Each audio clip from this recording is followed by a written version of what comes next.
A community now in mourning. 5 people killed, 25 others injured in a mass shooting at an LGBTQ nightclub in Colorado. I was just so scared I wouldn't be able to talk to my mom or talk to anybody.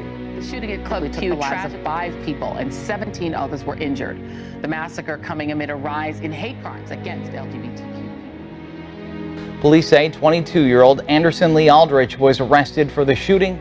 On November 19, 2022, a deranged shooter entered Club Q armed with an assault rifle, a pistol, an incredibly disturbing amount of ammunition, and an even more disturbing amount of hatred in their heart. Either way, I went to the ground because as soon as I heard the rounds, I dove down, I pushed over my friend as best I could, and we both hit the ground, me and Chip.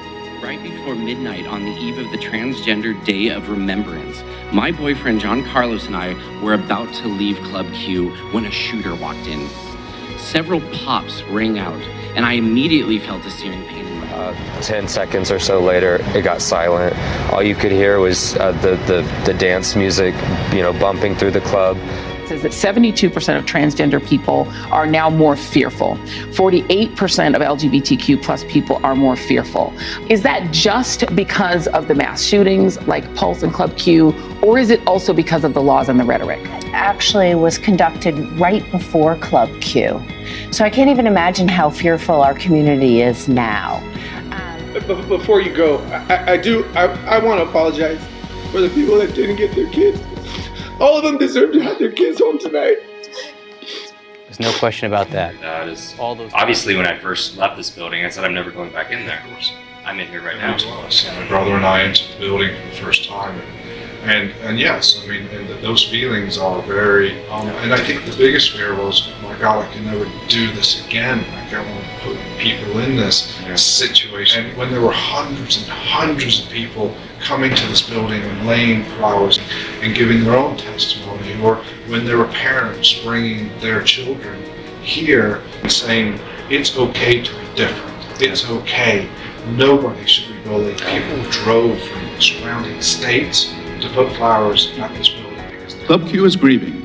We are rebuilding, we are fighting. Let's stop this from happening again. Thank you. And my thoughts then were very different than they are today. And the decision to reopen probably is one of the most difficult decisions I've made in my life.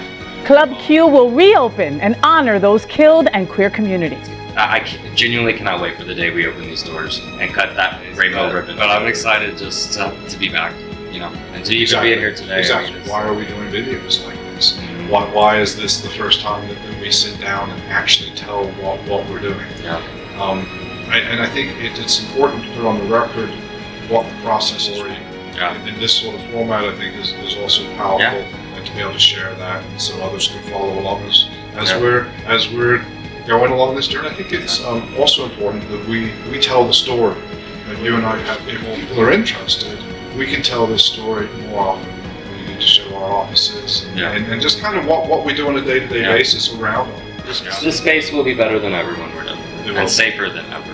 And more importantly, the community will be better than ever. Yeah, I want to get back to a world where things make sense and feel normal and feel simple. Pulse never reopened. You can visit Pulse today, but at the end of the day, what are we doing for the 49 victims at Pulse? We're coming up on its 6th anniversary in June, and we're no closer, really, to where we should be 6 years later. Club Q in Colorado Springs is already doing something that we couldn't accomplish in Orlando, which is we're going to move beyond this respectfully and in the proper way to memorialize those that are lost, including 2 of the victims working in the same place. And we're moving forward to memorialize the event, to say we're resilient, to embrace those that were affected, and say we're here and we're not going anywhere. And already Club Q in Colorado Springs is doing something with all of the worldwide attention on Orlando that Orlando couldn't accomplish.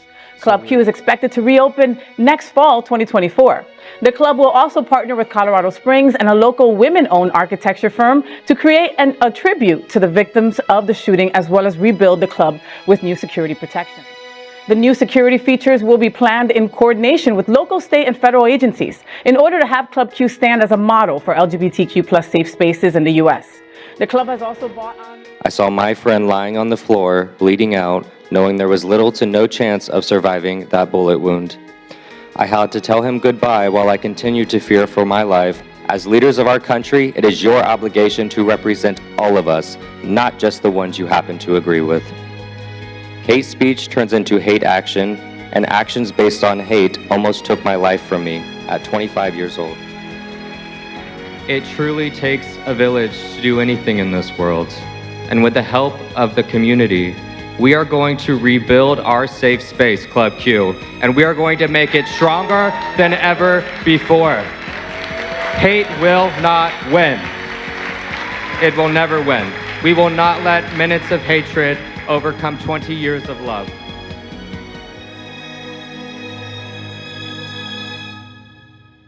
While the club is broken, I think this is very important. This is very important to tell the story, because the next generation will ask, well, why did Club Q rebuild? Well, we rebuilt because it was necessary. We built because it was the right thing to do. And the rest of the world will one day see this type of footage, and this atmosphere is vulnerability. Well into it, so we'll sign off for now. Yes. For hopefully many more of these to come.